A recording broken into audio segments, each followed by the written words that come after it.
Hello, hello. Good morning, maybe good afternoon, depending on where you are at. Welcome, welcome. My name's Tommy Vincent. I am with Hub Analytics. I'm your host today for our webinar. I'm gonna take a moment and let some people start trickling in here. I know we're right on the hour, so we'll give it a minute or two to let people trickle in. We'll be doing introductions, but for the sake of it, we've got Andrew and Ethan here. Further, bigger introductions are coming soon, so they will be my panel today in our very colorful conversation about AI and accounting. Andrew, how are you this morning, sir? I'm doing very well, thank you. Looking forward to the discussion today. Yeah, good. Glad to hear it.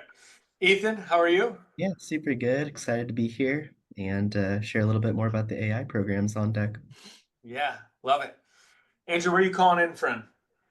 I am calling in from beautiful Bend, Oregon today. Nice, good for Yeah. you. Yes. I never heard a bad thing about Bend in my life. Nobody goes to Bend and are like, oh, it was horrible. Had a horrible time. Actually, so maybe I should have disguised it and said it's horrible today. No skiing at Mount Bachelor or golf to play. Yep. Yeah, you guys have seen a lot of people moving up there, I bet. Yes, sir. Yes, sir, especially since COVID. Ethan, where are you calling in from? Yeah, I'm in sunny San Diego, and it's sun peeping out back there. Horrible places. Bend in San Diego. My goodness. Quality of life, guys. Good for you. Cool. Well, we got people still trickling in here. I'm going to kick us off. 9:01. I don't know if we'll be using the whole hour today, folks. So we'll kick this thing off. If we end early, great. We all get a little bit of time back in our day, which I know everyone appreciates. But we will certainly go through a good discussion here. So just to kick us off again, as an introduction, my name's Tommy Vincent. I'm the Chief Revenue Officer of Hub Analytics, and this is Beyond the Books, how to elevate your advisory services with AI. I'm really excited everyone's here. We're going to be exploring something that's reshaping our industry in real time, which is AI. I think that unless you've been living under a rock, it's pretty much everywhere and everything all at once. It reminds me of that movie title. Now, whether you guys are deep in advisory work or you're just getting started and thinking about maybe making that jump, or somewhere in between, you probably noticed the shift as well. I'm sure clients are asking you better questions, or they're wanting deeper insights, or they're expecting more than just reconciliations. And as far as depending on who you ask about AI, it's either a massive opportunity or a total threat to our business. So there's a lot going on. Our goal today is to cut through some of that hype and give you all a little real look at how firms are actually using AI, especially in particular as it relates to advisory work and making that leap, and how people are using it to save time and grow their margins and deliver real value to their clients. So we're going to go through a few slides in the first half of this webinar today. We're going to be talking a lot about that. Shortly after that, I'm going to be joined by our two amazing guests. Andrew Ruff, just kind of introduced, but Andrew is a very seasoned CFO. He helped scale advisory services at a company called TGG Accounting, and I'm going to let Andrew talk more about that in a little bit here when we come to the panel conversation. And we also do have Ethan Harkleroad. He's the founder of Peak Ventures, who's really right in the thick of evolving his firm into something a little bit more strategic and data-driven as he's doing, kind of making that evolution from bookkeeping to advisory, but still kind of juggling both balls. So I think that two very different perspectives, and I think that that's what's going to make this conversation so interesting, so valuable for all of you. So very excited to be with you all today. So I suppose, without further ado, we are ready at 9:04 my time. I'm also on the West Coast with my two panelists. I say without further ado, why don't we get started? I will share my screen. We're going to go through a couple of slides today. Andrew, Ethan, any questions before I get going here? No, none for me. I'm looking forward to this. Great. Yeah, ready Great, appreciate it. All right. So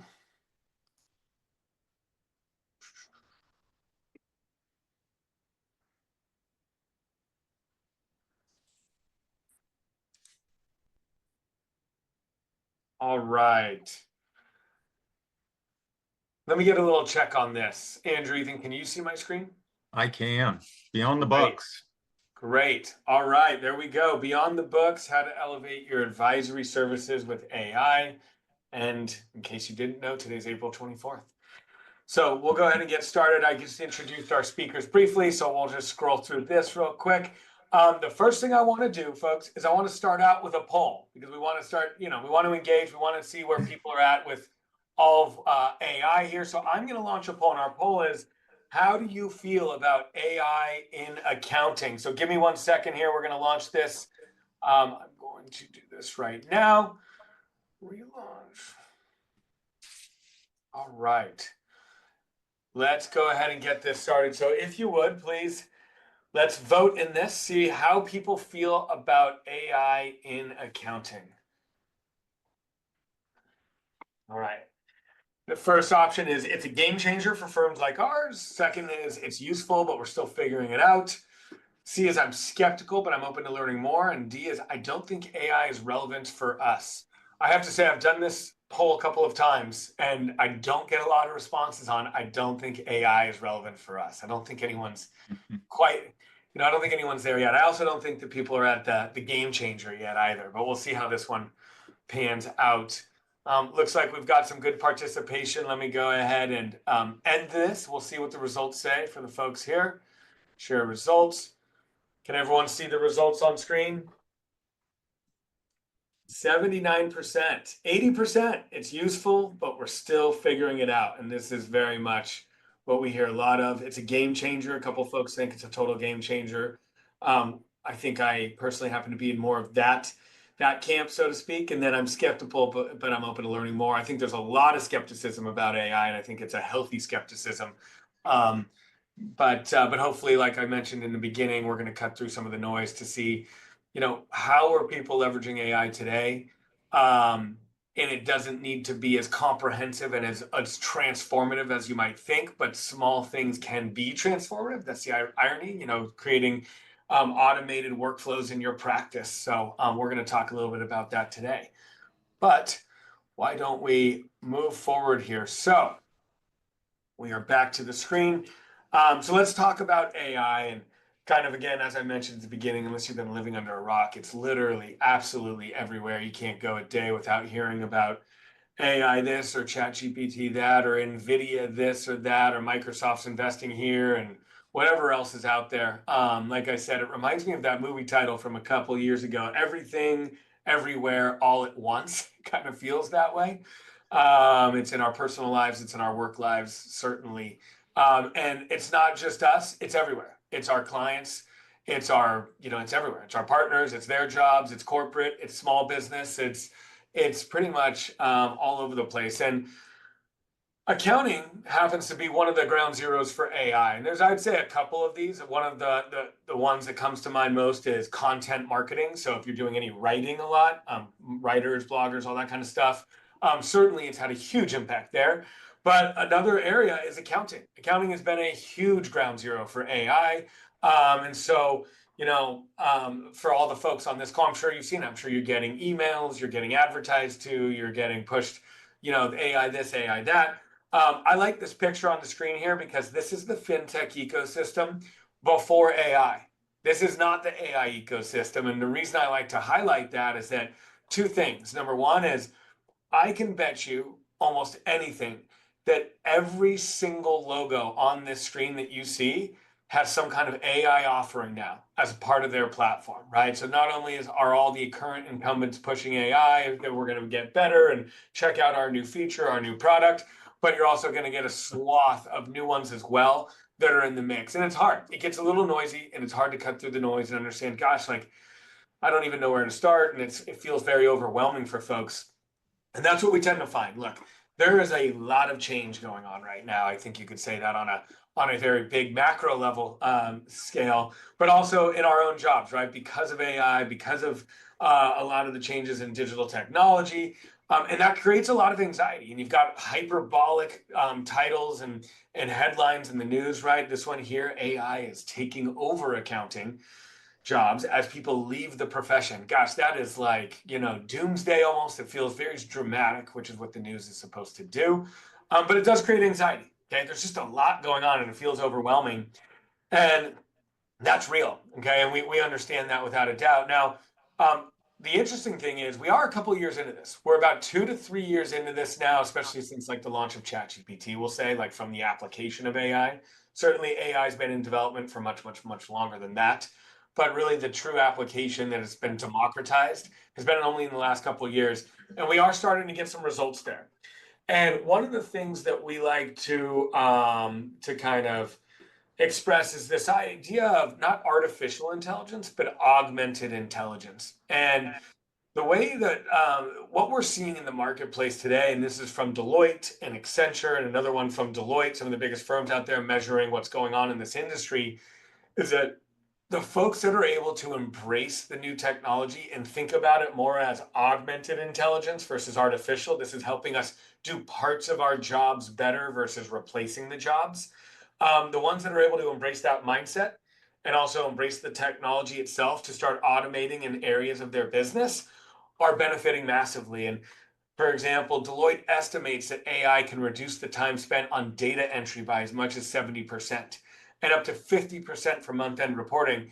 And certainly this group, more than any other group, understands that that data entry part that people tend to overlook, the actual nuts and the bolts and the blocking and the tackling of bookkeeping, it's super time consuming. It's highly detailed work. It is the nuts and bolts. It's really the foundation of what a good accounting is built on, but it's very time consuming. And what happens is, and what we hear a lot from our customers is that all that time spent in the spreadsheets and in the reconciliations and scanning through the statements and everything, it can take away from higher value work, especially for bookkeepers that are trying to make that leap.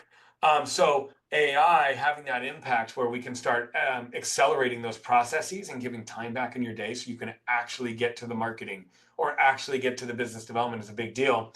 And it has major implications for those businesses. I'm going to skip the Accenture bullet point here. I want to jump just to the third one. Again, it happens to be Deloitte, which estimates that firms that are integrating AI are reporting a 15 to 20% increase in profitability across the board. That is such a big deal. And that is what really is downstream, right? It's yes, I get to save time, and yes, I get to, spend more time with my clients, but why does all that matter? It matters because we can actually improve our profitability, and maybe we can coach that baseball team that our kids are on or that soccer team that our kids are on, right?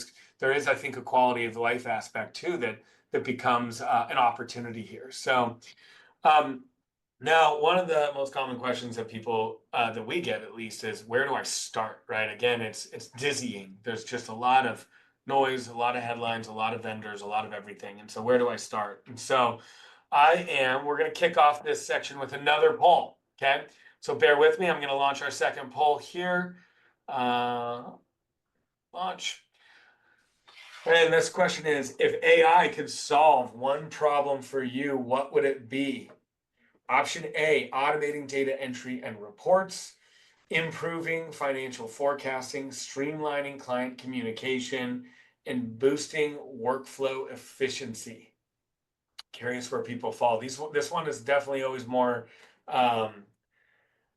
even across the board, I'll say. So curious where people fall here. We've got some good participation going on, still coming in. All right, perfect. Well, let's do this. I will end the poll. Thank you all for participating. Let's see what the results say.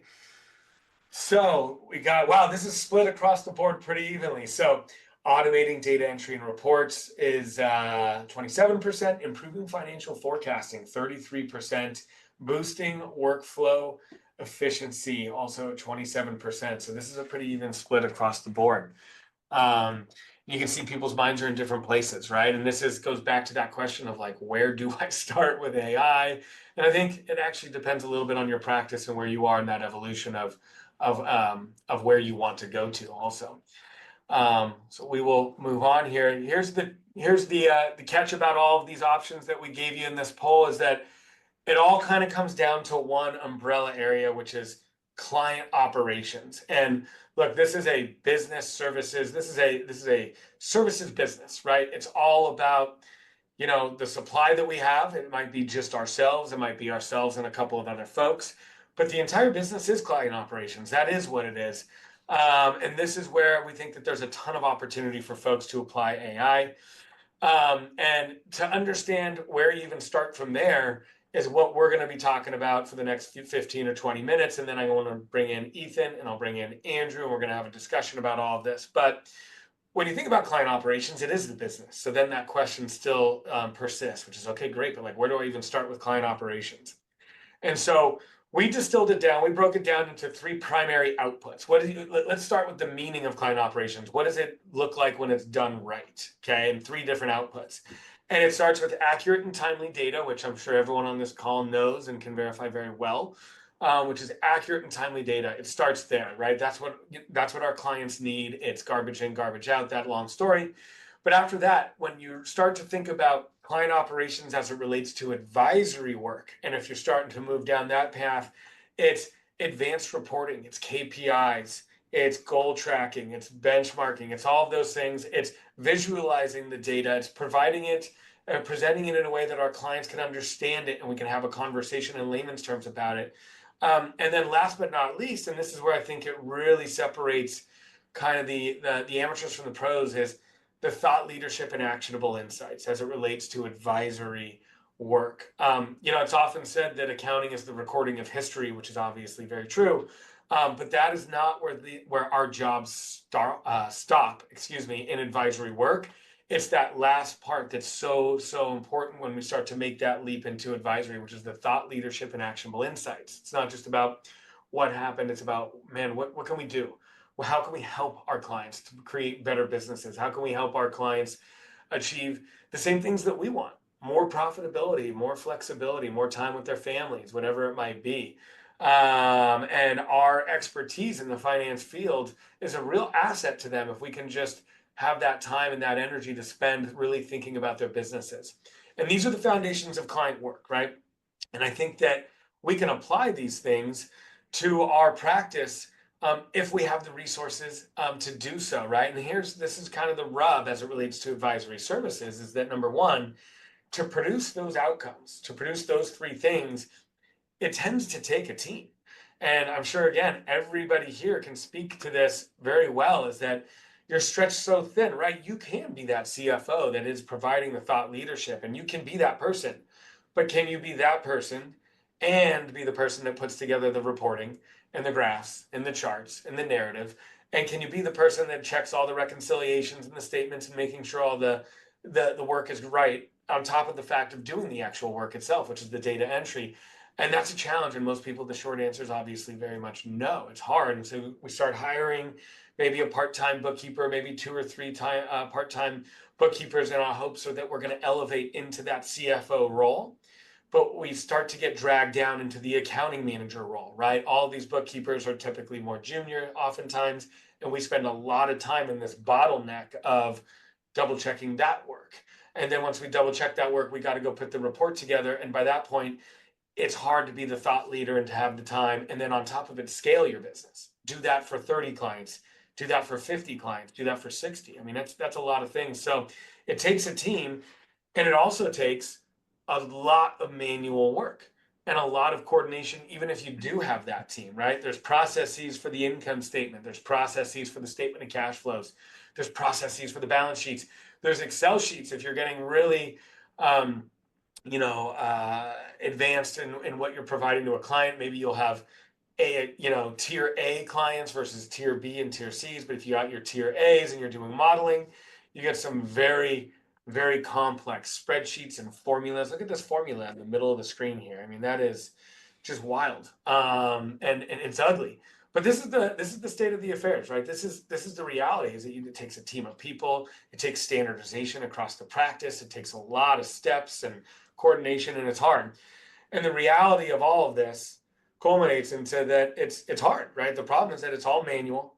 It's super error prone. This is very detailed work. And I think people overlook that oftentimes. I think everyone on this call should probably give themselves kind of a break sometimes, because people underappreciate how detailed this work can be. The clients, I mean, and we love our clients, but they do underappreciate that part. But it's error prone because of that. And it often creates inconsistencies, hard to scale that. And it's inefficient. and it has a major impact on our businesses as a whole, right? Those are just kind of like the symptoms of what's hard, right? But the downstream impact on our businesses is that we spend more time on lower value work. We're spending time in the reconciliations and data entries. Client relationships tend to suffer. We try to hire, we try to work harder, longer hours. We're going to get through this, or I'm going to hire this person. But then that becomes its own vicious cycle. You get more capacity in your group, and then all of a sudden you maybe get an influx of new clients, and you know, and you got to hire a little bit more, and then there just becomes this kind of hard loop of, you know, constantly playing catch up in this cycle, and it's a slow way to grow, and it's stagnant, and it's hard, and it's low margins, and this is tough, and this is, in all fairness, you know, I don't want to push on the bruise too much, but this is kind of the state of the affairs in accounting, historically speaking. And if you are rich in time and rich in money and rich in people, great. If you're PwC and Deloitte, fine. The current world works just great. You figured it out a long time ago. Somebody funded you, or bank loans, or whatever it is, and good for you. But that's hard, right? For the rest of us, that's not easy. But I think that this is where the opportunity lies in a big way. And you can level up with AI in these areas, right? You can streamline client workflows so that you're not getting dragged down into these bottlenecks. You can improve the work quality across the board with standardization. You can have more time for clients, higher margins, and fueling more growth. And of course, everyone's thinking, great, sounds super nice. Sounds like the promise of AI, but give me a break. Where's the rubber meet the road? And this is how we like to talk about it, right? And this is how we like to think about it. Well, what does client operations look like? We talked about the output of client operations. Again, accurate and timely data, advanced reporting, and thought leadership. That's the output. But there's multiple operations under that umbrella that help us get there, right? And it starts with the data entry, okay? With the staff accountant and the bookkeeping. That starts there. It always starts with the data entry work. And then there's another process after that, which is double checking that work, understanding the accuracy of that. Then there's another process, and these are all kind of woven together, but they have distinct start and stop points. But then you have the reporting, right? It's the KPI tracking and the visualizations, things that we've already talked about. And then finally, the thought leadership. That's kind of its own workflow, and that workflow in and of itself is a little bit more of a intellectual exercise. It's almost taking a break, reading through their financials, and trying to think of great ways that they can improve their businesses. And maybe a little bit less of a process, but certainly an exercise nonetheless. It takes time, and all that context shifting is so hard. But these are the specific areas that we can distill down into to think, okay, well, maybe what can I do to automate data entry? What can I do to automate the review process once the data entry has been done? If I have 2 or 3 part-time bookkeepers, you know, now I'm the person checking all the accuracy. That's still a lot of time. How can I automate that? Or, gosh, now that I've checked all the data and it's right, man, I'm in between Power BI, I'm in PowerPoint, I'm in Excel, I'm trying to use Domo or whatever, you know, whatever visualization tool you like for your data. And that becomes hard. Or we're just, you know, generating reports out of QuickBooks, and that doesn't really differentiate us, right? So that's a whole different part of this process. And then there's the thought leadership, and that's a major context shift for our brains, right? It's like, okay, I went through all the nuts and the bolts and the blocking and tackling. I built this great report. Now I have to sit here and practically meditate on their business to figure out, how can I be a thought leader for them and my clients? And that's where we can really differentiate ourselves. But that's where we typically have the least time for work. But these are the areas that we've looked at where automation can really have a major impact. And this is certainly what we've done at Hub Analytics, and I'm going to go through a couple of examples of this.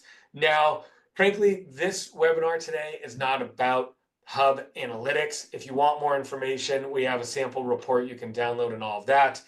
But there are a lot of tools on the market today that can help you with data entry, and I'll give you a couple of examples. Copilot is one. Another one is called Bookkeeper, right? You can use other technologies like a ramp credit card. You can encourage your clients to use ramp credit cards that basically auto file and auto capture all of the transactions. So there are a lot of things you can do to automate that data entry aspect. Where we came in at Hub Analytics personally is we looked at the other 3 workflows because there was already so much help on that data entry part. We have a module in our platform called Data Diagnostics. It basically scans all of the underlying accounting system data and can flag everything that looks irregular and out of compliance against GAAP standards. And then on top of that, once you click on generate financial package, it generates a very rich financial package that you can customize for every single client and also standardize across your business. So if you want to choose, my bookkeeping company's standard template that all of my clients get, you can do that with the click of a button. And so that really automates those processes for you. You can set up different templates for industries. Hey, here's my construction template. Here's my marketing services template, or my e-commerce or my retail templates. And you have 3 or 4 standard templates and just pump those out for your clients with really core KPIs. And then finally, something that we've done is woven our artificial intelligence into these reports that literally highlights things like profitability recommendations. So the AI will scan all of the data and provide recommendations for your customers. Now, again, this is not about, we're not about Hub Analytics and us. This is about you providing those insights to your customers so that when you get on that hour-long call at the end of the month, you've got a couple of topic items you can choose from. You can kind of come to them with data-driven responses to their business and see how we can help them improve. So a lot of value here. Again, I spoke about this very briefly as far as Hub Analytics goes, but we have a 150-point inspection engine that spans 17 categories of accounting. Basically, it looks through all of your clients' books and says, hey, this looks out of compliance here, or this is a little strange here, and it gives you a full breakdown so that if you have 1 or 2 or 3 bookkeepers on staff and you're currently the bottleneck reviewing all of that accuracy, you can run this report in about 3 or 4 seconds in the platform, and it'll flag everything automatically that looks out of place. So really, really unlocking a major bottleneck for so many bookkeepers that we talk with. And then after that, we have out-of-the-box reporting. So you click the button and you can generate a very comprehensive advisory-grade report for your clients. It takes about 2 or 3 minutes to generate this, and it's fully customizable and tailored to every single client, as well as on a template basis, however you want to do that. It includes goal tracking, it includes KPIs, all types of wonderful stuff.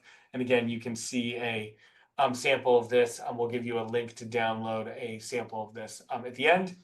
And then again, finally, the insights. So this goes back to these 3 outputs, right? We want accurate and timely data fast. We want advanced reporting, and we want insights. We want thought leadership.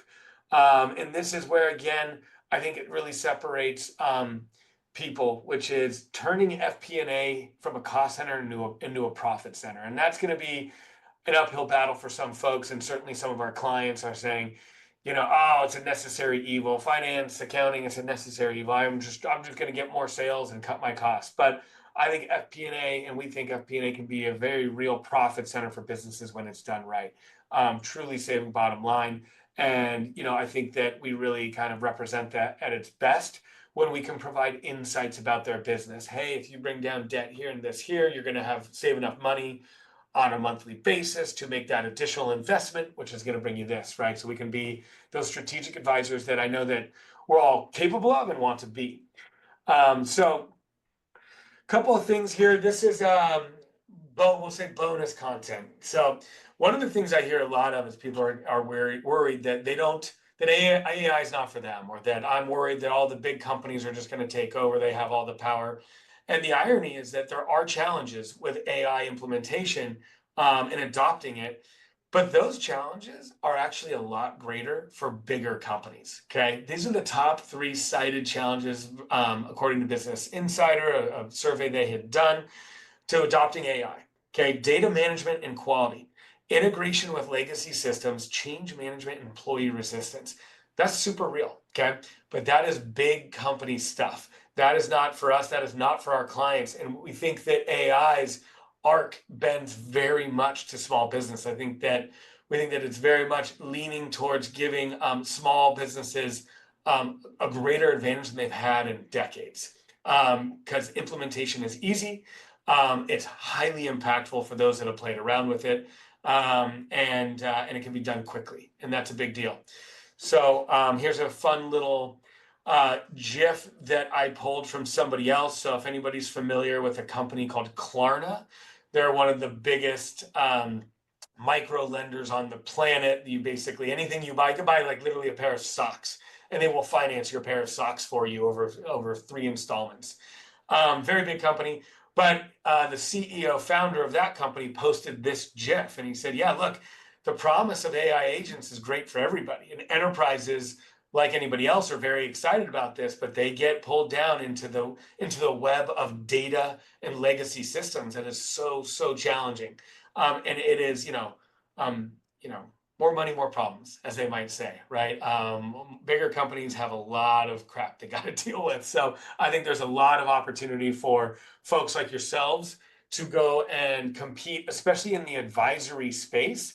You're nimble and you're small, and you have that opportunity to go compete in the advisory space for potentially larger clients with an output that can be comparable to what a whole team of CFOs would put together. It's a very special time. So with that said, I want to move into our panel discussion. I'm going to bring in Andrew Ruff from TGG Accounting and Ethan Harkleroad from Peak Ventures. Andrew, let me go to you first. Why don't you give us a little breakdown of your background, what you did and were able to do at TGG and where you are today. And Ethan, then I'll go to you. Certainly. So I always chuckle a little bit from a professional background that I did. I initially started in the industry cutting my teeth in doing true public accounting. I'm a former Marine, and in my time in the Marine Corps, I ran operating budgets for the Marine Corps. And so with a hint of sarcasm, like to say that I really did public accounting early on. Once I transitioned out of the Marine Corps, started participating in this exact industry, and it's probably been about 25 years or so for me building what I would reference at TGG, particularly for today's panel discussion, as a full stack managerial accounting firm. So full stack referencing everything from data entry and staff level work all the way up to CFO advisory work.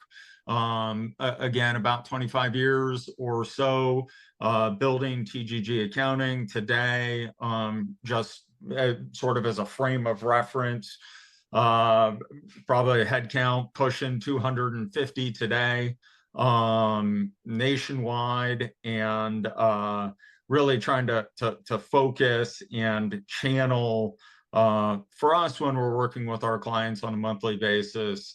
The holy grail for us is getting to the value added work, really trying to shift the paradigm from being a vendor to our clients, just doing transactional work, into true partnership with our clients.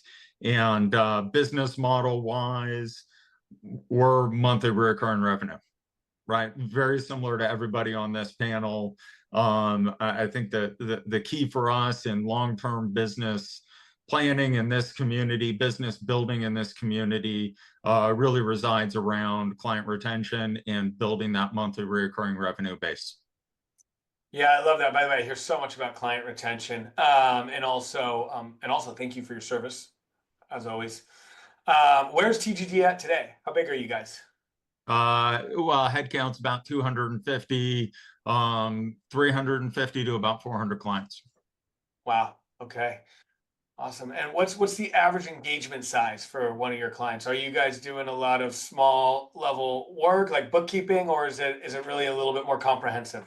It is more comprehensive, and I would suggest I still need to review some Q1 numbers and take some of my own medicine, but I think for the sake of panel discussion today, average client size for us is about 7,500 in monthly fees to our clients.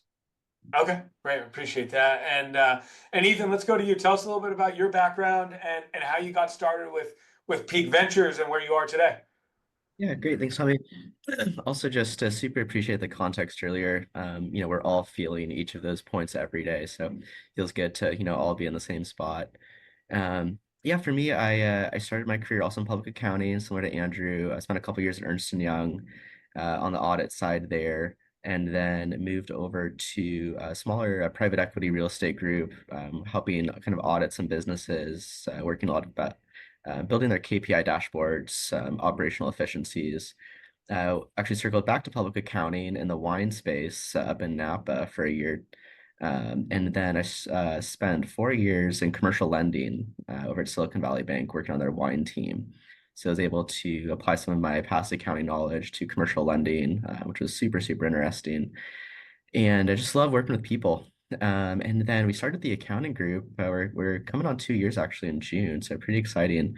But we started out of need. I had my own small businesses here in San Diego. I was commuting back and forth between Northern California and San Diego.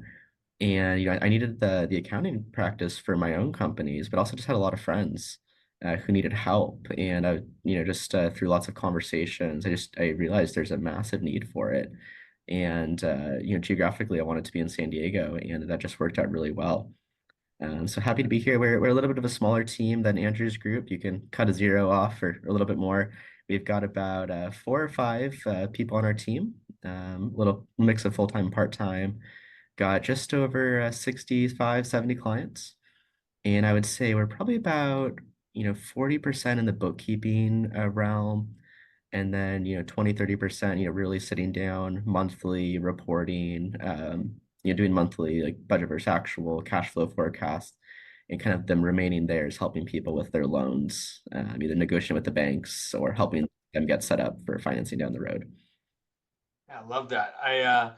2 years in though, so that's a healthy client list for 2 years in. I want to start with you. How did you go about building your book of business? Because one of the things I know, I talk to bookkeepers all the time, and it's, I want to do advisory work, but my clients don't need advisory work. I need to go more upstream. I want to go and get some bigger clients. Do you have a method to doing that for yourself, as far as building a practice out that's really geared towards more advisory work and those clients that require it?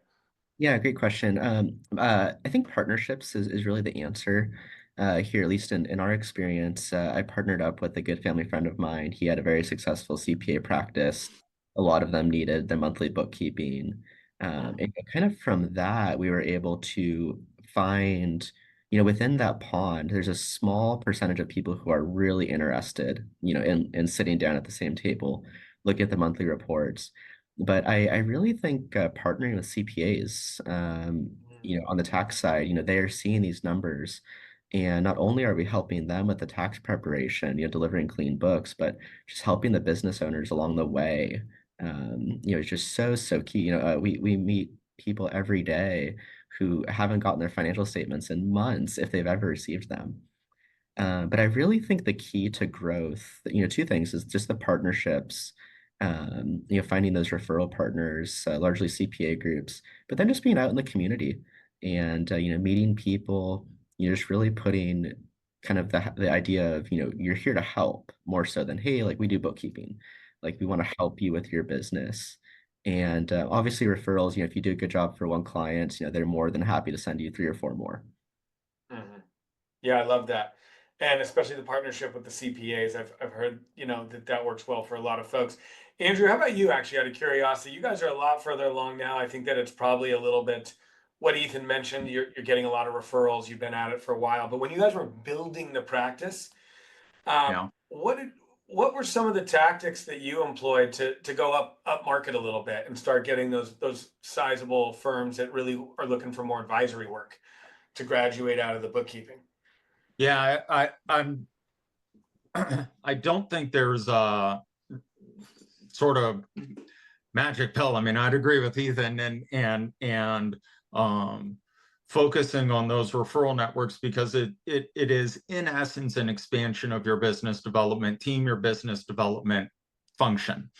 I think the other ones that I would add on to there from the development with the CPAs is also the banking relationships, and particularly those that are involved in underwriting at banks. It's very common. I think when you have folks managing at the banks that are managing the relationships and they say, look, I know this business is a good business and I have confidence in this business. but I can't get them through underwriting with loan committee because of the state of the financials. And so if you're able to tap in and get some wins in there, it really is supportive of that relationship with the folks, the business banking relationships and the lenders, because it's helping them do their job well. You're helping the client. You can create this sort of virtuous ecosystem where everybody's starting to win. And I think part of that key with the CPAs, similar to our community, they want to move into the value-added work of doing tax planning, not just the tax returns with their clients. So if you can participate in that annual cycle with a CPA and start to put them in the positions, particularly around Q3, Q4, here's a clean set of financials for your client. I'm going to bring the client to the meeting. We're going to talk about tax planning as opposed to just getting the tax returns. You've empowered that CPA to help them reach their goals of doing the value-added work. Inevitably, out of that cycle starts to become the implementation of the tax planning sort of systems that'll create a lift for your business as well. And so I think it's focusing around those referral relationships to put everybody in a position to succeed. I love that, by the way. I love the putting everyone in a position to succeed. I feel like one of the themes I'm pulling out, and you know, I don't want to put words in people's mouths, but it's almost like different inflection points in a business and partnering with those people that serve those inflection points. So let's take an example of, say somebody's starting a business from early on. They got to work with some kind of a lawyer. Maybe it's legal Zoom. Hopefully it's not, but they've got to do their incorporation documents and all of that. Now, probably not the most ideal spot to like say, hey, you need to work with a great bookkeeper or a great advisory firm, but you could. That you could partner with those legal firms and say, hey, look, if you're having anybody who's a seasoned entrepreneur who knows the value of good accounting and good finance, we'd love to be plugged in on that. And here's the value of the work that we provide. We are much more advisory level. We are going to be strategic advisors for them right out of the gate.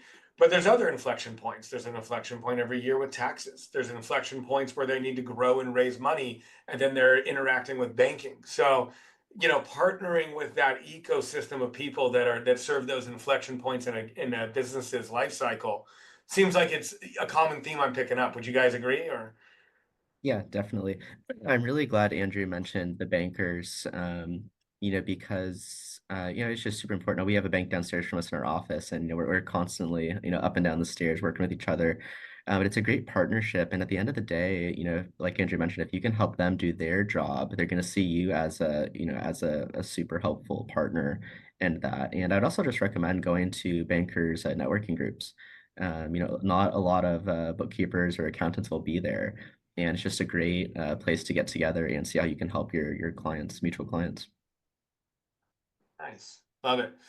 All right. Well, look, so that's always. I'm glad we covered that topic, and that really wasn't necessarily the meat of what we wanted to talk about was AI. But you know what? I hear it so much. People are like, oh gosh, how do I get those clients? So I'm ready. I want to do it, but how do I get those clients? How do I separate myself? But that does lead us into, let's pretend that you're out there, you're networking, you're getting those clients.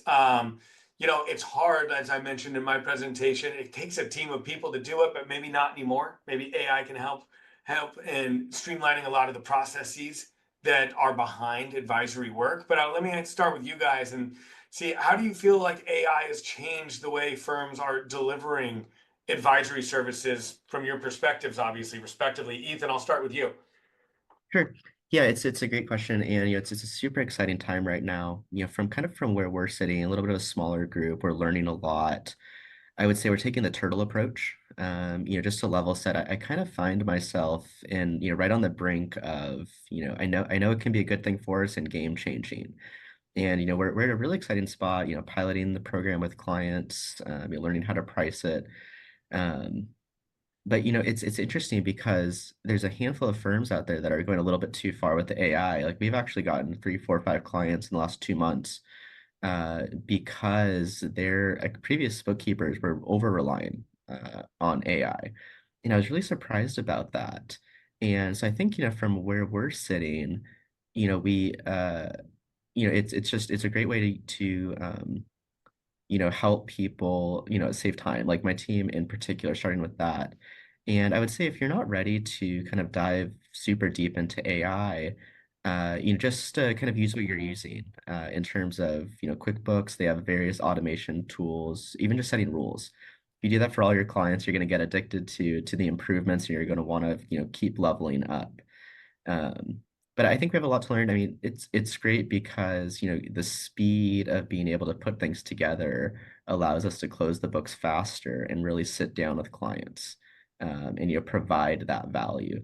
So, if we can, just get everything done a little bit faster and then, have those meetings, that's really where our value comes in. And I think it's as simple as putting it on the calendar. You have your process. The whole idea of process is huge within the successful bookkeeping community from the book. That was, one of my huge takeaways from it.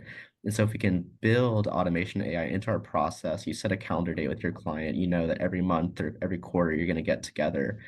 You can really provide some value. And a lot of the info is there. I think what's exciting, might be getting a little off track, Tommy, but what's exciting is there's so much good data in our QuickBooks and other softwares. It just needs to be moved around a little bit.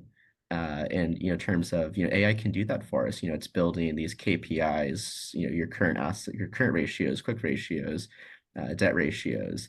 All the information is there. It's just platforms like Hub Analytics can really help us to put that into a way just easy to present, because the data is there, and then I don't have to use various Excel worksheets, then spend half an hour to make it pretty. Um, so, Yep. so for me, it's the time saving that's exciting. No, I think it's spot on. I Yeah. think that it goes back to one of the things I mentioned earlier, which is this idea of augmented intelligence. And this is, I think, one of the misconceptions folks have about AI is, oh, I'll click the button and I don't have to do anything anymore. And it's like, well, no, that's not, I think augmented intelligence, where can we get efficiencies in our business so that we can spend more time with our clients and our clients' work, right? So if you're just trying to pump out, generated reports, you're probably not going to get there. Andrew, I'll go to you. I know you Yeah, probably I got. was going to say I want to jump in here because I think the paradigm is also worth mentioning. Personally, I sort of chuckle at the term of AI and artificial intelligence. I think of AI with our practice. You've mentioned augmented. You've mentioned augmented intelligence. Yep. I tend to think of it as well, and not to be cute, but I think it's memorable. Accelerated intelligence, automated intelligence, augmented intelligence, right? I think if we start to break that down, and one of the things that that really resonated with me in Ethan's comments is he mentioned the word speed multiple times. And I think it's really, really important when we want to be in front of our clients. And when we do that monthly review meeting, one of the barometers, when I've been practicing as a CFO, one of the barometers of success of those meetings that I've always tried to hold myself accountable to is really only the first 30 minutes of that meeting, I should be using past tense verbs. The second 30 minutes of that meeting, I should be using future tense verbs. And that's my personal accountability around, am I adding value? Because I don't want to always be living in the past with the clients. I want to be pushing them to the future. So the more we can organize that data across all of our clients in consistent formats, the faster we can get to accelerated intelligence, realizing, I think, Ethan's strategy of speed to that financial reporting and speed to getting in front of the clients. If I'm doing those monthly review meetings on the 20th, how do I get it to the 15th? If I'm doing it on the 15th, how do I get it to the 10th?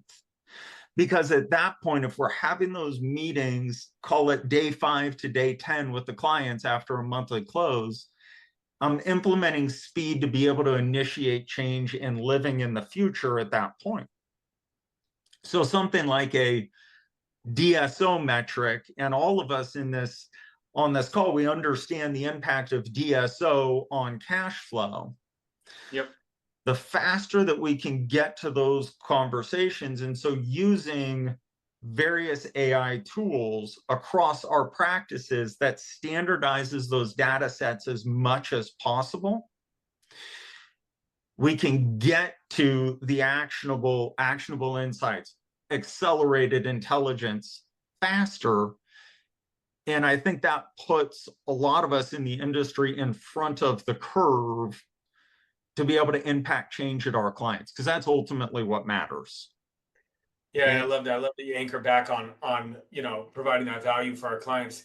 Let me ask you this, Andrew, because I agree with everything you're saying. I love some of the accelerated intelligence, the automated, because I agree.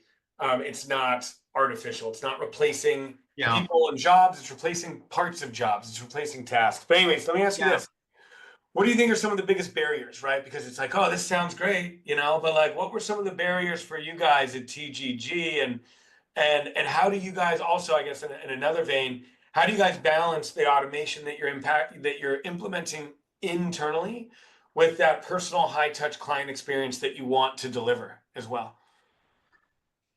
Yeah, the barriers it's a really tricky question, right? Because it spans across the challenge of trying to grow the business, and I think really relates to bandwidth, right?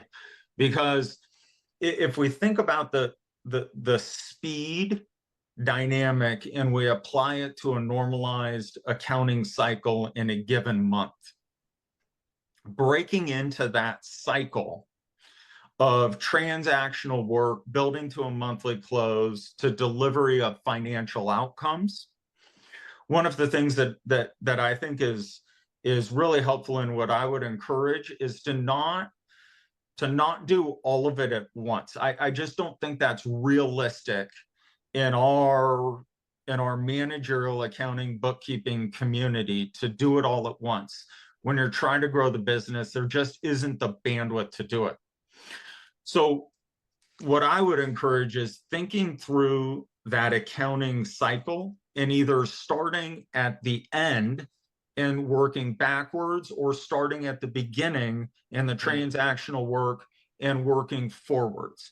So you mentioned RAMP earlier in your comments, Tommy. I think RAMP is a workflow automation type of tool, whether it's RAMP or the Divvy Bill.com type of system. Maybe it's payroll and integration of various payroll providers into whatever accounting information system you're using, or starting on the other end with a platform like Hub and working backwards. It's this classic, how do you eat an elephant? And it's one bite at a time. And so I think looking at a monthly life cycle of how you fulfill on your clients, and either starting at the end, working backwards, or starting at the beginning in the transactional work and working forwards, and being really diligent about that, and having a longer term strategy of where you want to take your firm. That would be my counsel. Ethan, would you? I love that. Yeah, Ethan, to you. Yeah, Andrew, I think you hit the biggest nail for a lot of people, is just time. You're like, oh, like another thing, like I know I should do it, but when am I going to do it? My hours between 2 and 3 a.m. are already booked. And it's a tough thing. One way we've combated that, and I hate to throw payroll at something, but we hired a full-time manager to kind of oversee the bookkeeping. She's got time 1 week out of the month, but it frees me up and a couple other people on our team to like really focus on this. Like, hey, this is important. We're allocating time to it, and it's hard to do that because there's the tyranny of the urgent. Like you always have something to check your reconciliation for stale items, loan tied out, whatever. But I found a lot of success in really like having a dedicated person for it, and some accountability on that end. But I think even before I got to that point, I really felt like, the whole AI piece was a little bit intimidating. And again, I knew I was supposed to do it, but I didn't know where to start. And, I had some failed research attempts. But, when I finally, I was really fortunate to meet Tommy and his team. And just, by the way, quick shout out, give them a call. Their team is fantastic. I promise you'll learn a ton. But it's just really helpful to like, kind of unpack it for me. And I love that we're kind of, using different words than AI, intelligence augmentation, these types of things, because at the end of the day, like we were talking about, it's efficiency. It's, how do we provide our clients results better, faster with the data we already have and the data we're already working with. So, for me, the two biggest hurdles to get past was just the general intimidation of the word AI and like, what is that? What does that look like, for me in my office and my team and our clients and the time. So, you really just got to put in that little bit of research, explore different options. But I would really just encourage everyone, if you haven't already, like start small, start with QuickBooks rules, start with, the efficiencies in there. And then once you get all of your clients on rules and you take the next steps, you're going to want to do more because you're going to feel the extra time and energy that you have. I would also encourage the larger bookkeeping community to think about this a little bit different when you're focused on your business, because there are two other key items I think that are important in here. One, Tommy, you started leading off the panel discussion with a conversation around business building and selling. Mm-hmm. And I think the adaptation of even one thing differentiates you. One AI sort of related item differentiates you in the marketplace. And what would that impact have on sales? I think the other piece of this is it creates a barrier of exit for your clients.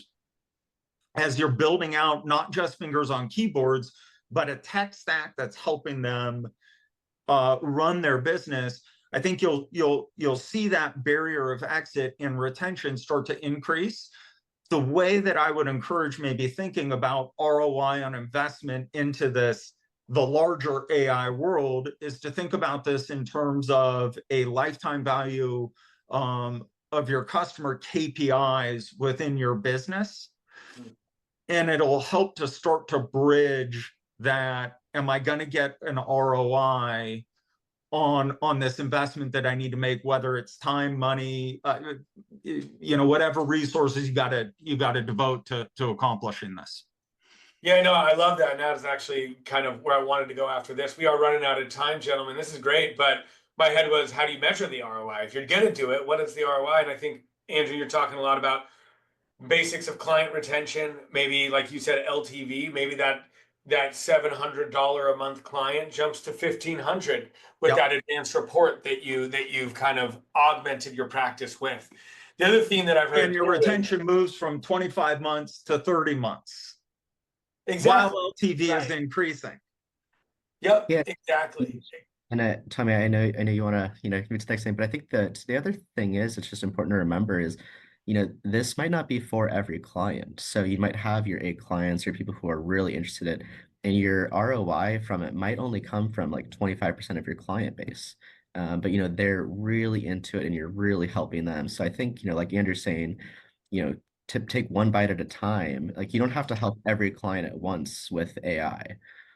Yeah, or with the premier level of service that you can provide. It doesn't have to be the whole book of business. It can be just that tranche at the top. So, gentlemen, we're out of time. Thank you so much for joining us again. Andrew Ruff from TGG Accounting, Ethan Harkleroad from Peak Ventures.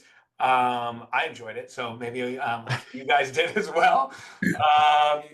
We'll have to do it again. Looking forward to it. Thanks, Tommy. Thank you, Tommy. Take care. Everyone. Thank you.